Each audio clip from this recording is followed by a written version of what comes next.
मोदी जी इस देश के राजा है और हर 5 साल में जब भी इलेक्शन होते हैं हम लोग एक नया राजा चुनने निकलते हैं। अंगेन घात्रम लवणेन भोज्यम।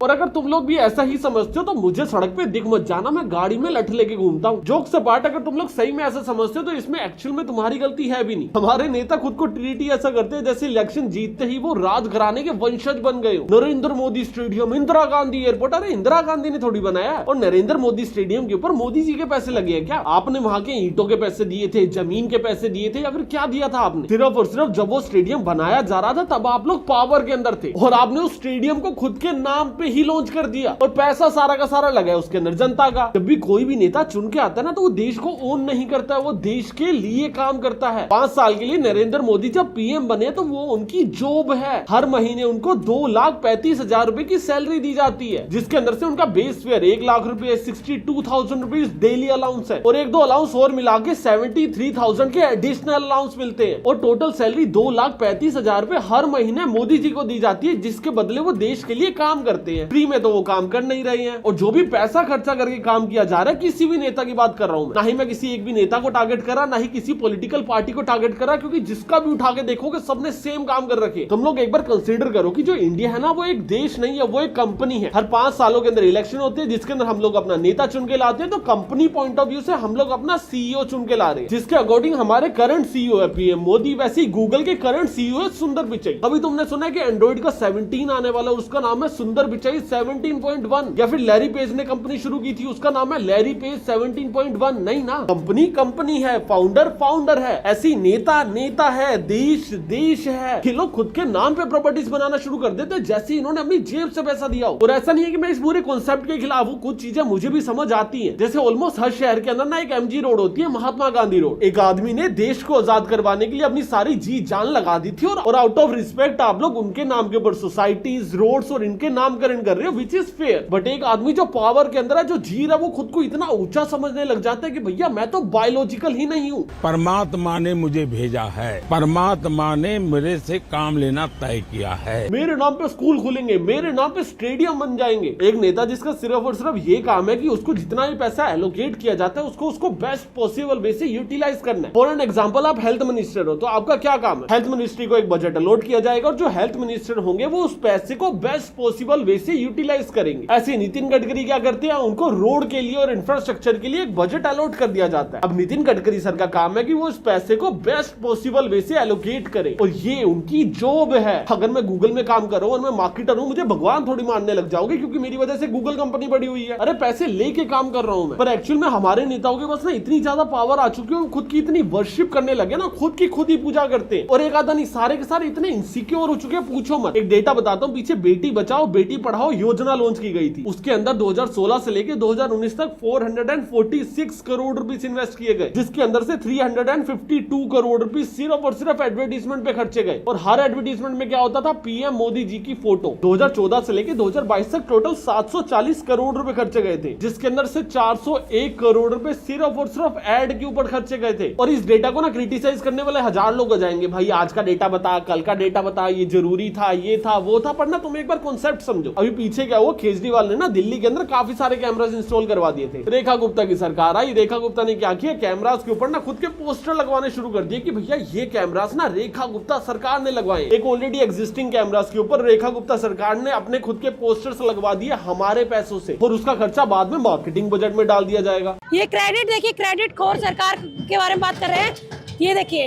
इस पर एक पोस्टर चिपका दिया गया है, श्रीमती रेखा गुप्ता जी के मुख्यमंत्री। और अगर इसके पोस्टर को हटा के देखेंगे तो क्या होगा, हो सकता है मुझे सजा हो जाए। आजकल सभी के सभी नेता इतने ज्यादा इनसिक्योर क्यों हैं? वीडियो में आगे बढ़ने से पहले अभी तुमने एक चीज नोटिस करी होगी कि 2026 के बजट के अंदर ना एआई मिशन अनाउंस हो चुका है। एआई के अंदर आज की डेट में करोड़ों की फंडिंग डाली जा रही है, जिसका बहुत सिंपल सा मतलब है कि भैया अगर एआई को बिल्ड करना नहीं सीखा तो फ्यूचर इकोनॉमी में सर्वाइवल बहुत मुश्किल हो जाएगा। और प्रॉब्लम एक्चुअल में ये है कि भैया आज की डेट डेट में मैक्सिमम स्टूडेंट्स क्या करते हैं इंजीनियरिंग कॉलेज में, एआई को एज अ सब्जेक्ट पढ़ के छोड़ देते हैं, जिसके बाद बच्चे ग्रेजुएट तो हो जाते हैं पर एक्चुअल में एआई बनाना सीख नहीं पाते हैं। फिर बाद में जाके जॉब्स की प्रॉब्लम होती है और मार्केट के इसी गैप को फिल करने के लिए आया ओल्टा स्कूल ऑफ टेक्नोलॉजी, एक new age school of technology, जहां पे बीटेक डिग्री के साथ साथ आपको एआई की स्किल्स भी डेवलप करवाई जाती है। यहाँ पे आपको neural networks, deep learning, AI, ML सिर्फ और सिर्फ पेपर पे नहीं सिखाया जाता है, आपको प्रॉपर प्रोजेक्ट्स करवाए जाते हैं। ओल्टा का सिंपल डिफरेंस ये है कि यहाँ पे AI with GPUs, robotics labs, open AI tools, LLM और रियल सिस्टम बिल्डिंग के ऊपर फोकस किया जाता है। और इसके साथ साथ हर एक स्टूडेंट को एक प्रॉपर मैकबुक दिया जाता है, जिससे आपका लर्निंग का सेटअप तो सॉर्ट हो जाता है। और इस विजन को ड्राइव कर रहे हैं आशीष मुंजाल, जिनके पास 10 साल से भी ज्यादा का एक्सपीरियंस है टेक और एजुकेशन के अंदर, और हर्षित अग्रवाल जो खुद आईआईटी ग्रेजुएट है, जिन्होंने करिकुलम को रियल मार्केट जॉब्स के अकॉर्डिंग डिजाइन की है। बट ना एक छोटी सी प्रॉब्लम है कि इनके पास ना सीट्स बहुत लिमिटेड है और सिलेक्शन मेरिट बेस होता है, जिसके लिए आपको एक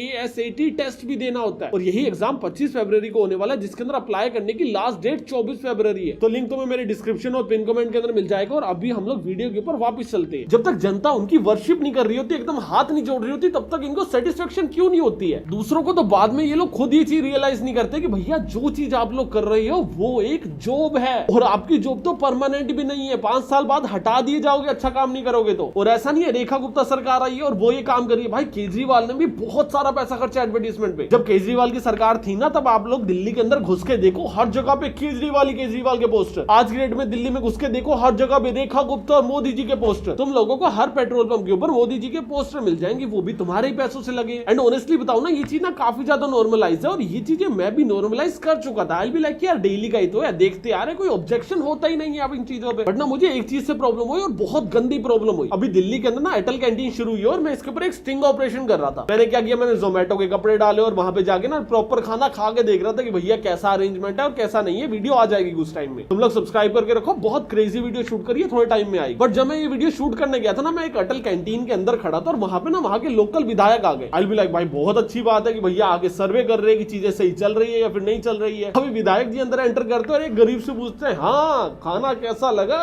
वो गरीब बिलाई की बड़े मालिक बहुत बढ़िया खाना है, 5 रुपए में दे रहे हो, बहुत अच्छा लग रहा है हमको तो उसके बाद विधायक बोला कि अरे शुक्रिया बोलो। अभी वो गरीब आदमी खाना खा रहा था, उसने खाना छोड़ा, बोला भाई शुक्रिया मालिक, बहुत बहुत शुक्रिया, आपने खाना दे दिया। तो वो विधायक साहब बोलते कि भैया मुझे शुक्रिया मत बोलो, मोदी जी को शुक्रिया बोलो। और वहां पे मोदी जी का एक पोस्टर लग रहा था और उसकी तरफ हाथ करके बोला कि भैया मोदी जी को शुक्रिया बोलो। अभी वो जो गरीब आदमी खाना खा रहा था, उसने विधायक को देख के बोला जी शुक्रिया, ठीक है उनको बोल देंगे, क्या बड़ी बात है। और ये चीज बोल के उसने दोबारा खाना उठाया और खाना शुरू कर दिया। तो विधायक भाई ने टोका, उसने बोला अरे दोबारा खा क्यों रहे हो, पहले शुक्रिया तो बोलो हाथ जोड़ के। तो उस आदमी ने अपना खाना नीचे रखा, मोदी जी की फोटो की तरफ देखा और हाथ जोड़ के शुक्रिया बोला। एंड उस जगह पे खड़ा हुआ मैं ये चीज सोच रहा हूँ कि यार ये जो पूरी संस्था चल रही है, ये मेरे पैसे से चल रही है, ये पूरी संस्था उसी गरीब के पैसे से चल रही है। मैं मोदी जी को ऐसे हाथ जोड़ के शुक्रिया क्यों बोलूं? कैसी संस्था है, क्या सही है क्या गलत है, उसके ऊपर एक अलग से वीडियो आएगी। बट मुझे प्रॉब्लम इस चीज से हो गई कि भाई उस विधायक के माइंड में आया भी कैसे कि भाई मैं किसी गरीब से मोदी जी की फोटो को शुक्रिया करवा सकता हूँ हाथ जोड़ के। तुम मुझे खुद बताओ, तुम किसी गरीब को जाके दान देते हो और बोलते हो कि भैया ये मेरी मम्मी ने भिजवाया, मेरी मम्मी की फोटो फोन में देखो और हाथ जोड़ के शुक्रिया बोली, उतना ही ऑकवर्ड है। और मैं आस पास नहीं था, मैं दूर लाइन में खड़ा हुआ था खाना लेने के लिए। और मैं सच बता रहा हूँ, उस टाइम पे मैं विधायक से बजने के मूड में आ रखा था कि भैया क्यों बोलूं मैं शुक्रिया। बट मैं हिडन कैमरा लेके गया हुआ था तो चुपचाप खड़ा था कि भैया रिकॉर्ड करके भी जाना है, यहाँ पे इनको पता लग जाएगा, पीटेंगे अलग से। और ये चीजें हमारे नेता उस देश के अंदर करवा रहे हैं जिस देश का प्रधानमंत्री को लगता है कि भैया वो बायोलॉजिकल नहीं है, जिस देश के प्रधानमंत्री की माँ का इस देश के अंदर मंदिर है। बेगूसराय के सुजा गांव में पीएम नरेंद्र मोदी की मां हीराबेन के नाम पर मंदिर बनाया जा रहा है।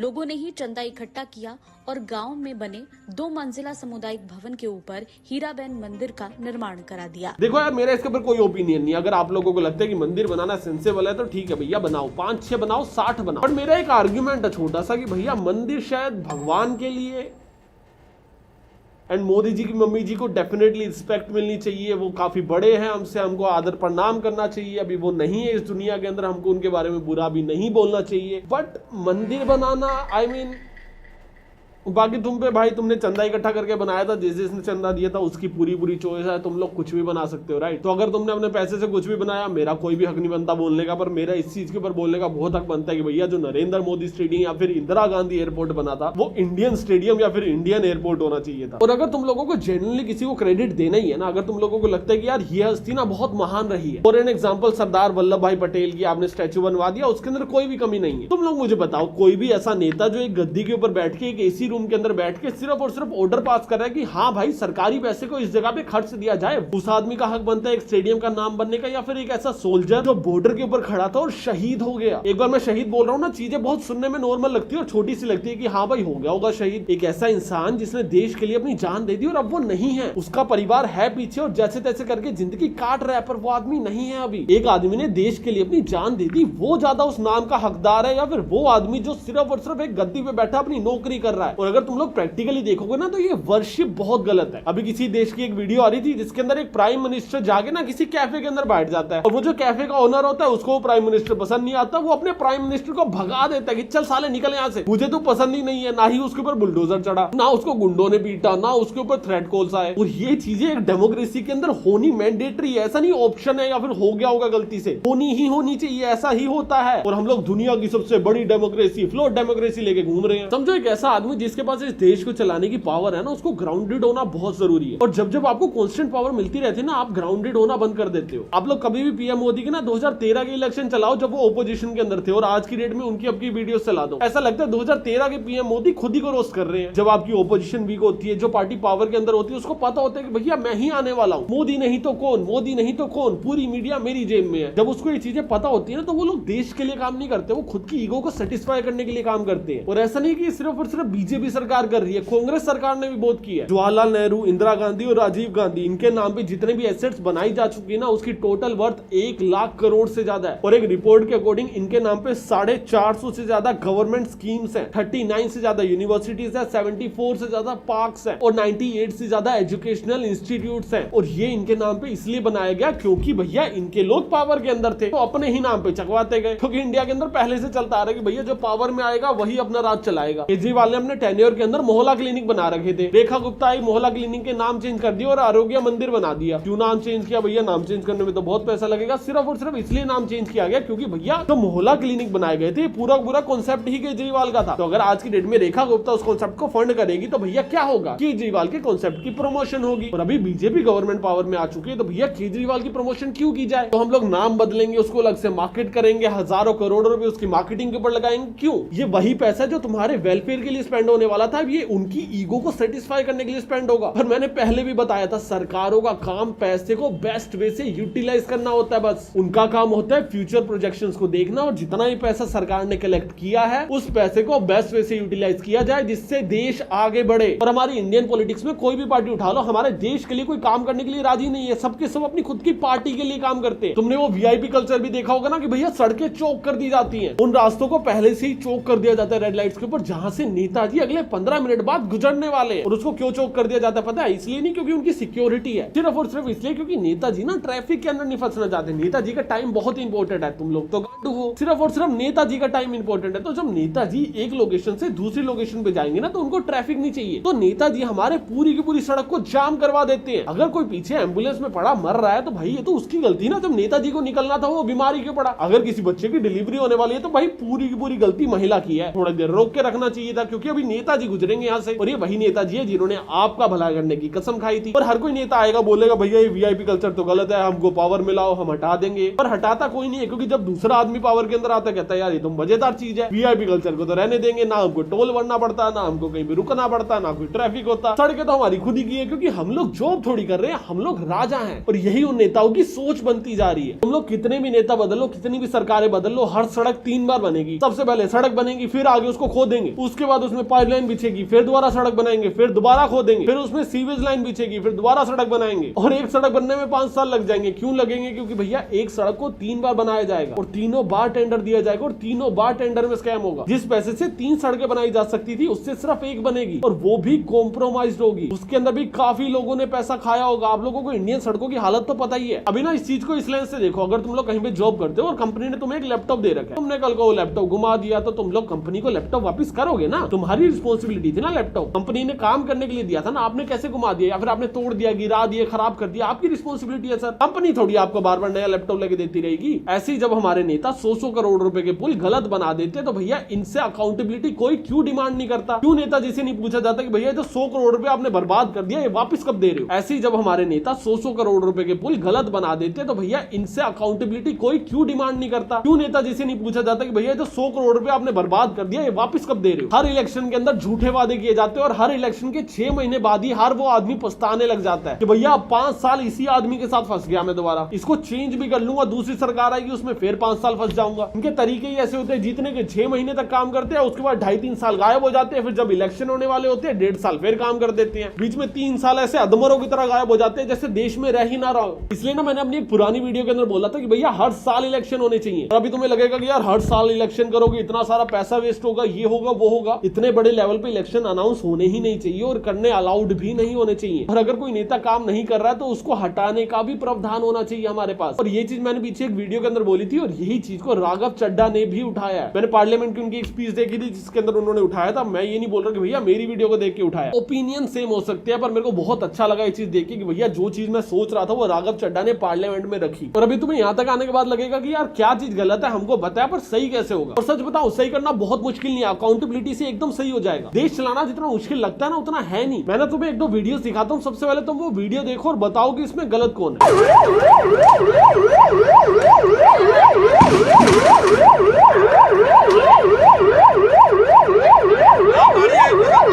अभी जो इमोशनल लोग हैं वो बोल रहे होंगे कि यार सरकार गरीबों के ऊपर अत्याचार कर रही है, और जो थोड़े प्रैक्टिकल और न्यूट्रल लोग हैं ना वो ये चीज बोल रहे होंगे कि भैया अनऑथराइज एरिया के अंदर जब भी आप लोग ये चीजें करोगे तो कभी ना कभी तो होगा। आप लोग अनऑथराइज एरिया के अंदर कभी भी अपनी रेडी लगाओगे, कोई भी दुकान खोलोगे, सरकार को जब भी जरूरत होगी उस जगह की वो उस जगह को आगे तोड़ेगी और आपको हटाएगी। बट अगेन एक क्वेश्चन करते हैं, ये आदमी यहाँ पे रेडी लगा के क्यों खड़ा है? क्योंकि इसको रोजगार चाहिए, राइट। वो चीज देना सरकार का काम है और सरकार वो देने में असक्षम है। और मोदी जी के अकॉर्डिंग अगर एक बंदे ने पकौड़े की रेडी लगा रखी है तो वो तो भैया एम्प्लॉयड है, वो आदमी को सेल्फ एम्प्लॉयड गिना जाएगा। अगर आपके GTV स्टूडियो के बाहर कोई पकोड़े बेचता है और शाम को 200 रुपया कमा करके घर जाता है, उस व्यक्ति को आप रोजगार मानोगे कि नहीं मानोगे?